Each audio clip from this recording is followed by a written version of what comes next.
Nah, siapkan lah paketnya. Jadi rasa deg-degan teh muncul, rasa hayang balik muncul, ngirim kayak biji. Paket. Aduh.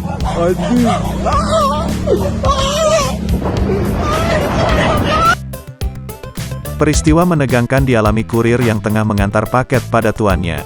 Momen tersebut sempat diabadikan sang kurir dan viral di media sosial. Akun Instagram @andreli_48, Sabtu, tanggal 12 Desember tahun 2021, turut mengunggah video tersebut. Awalnya sang kurir memperlihatkan paket yang akan diantarkannya. Lokasi rumah sang pemilik paket melewati hutan dan jalanan tidak beraspal.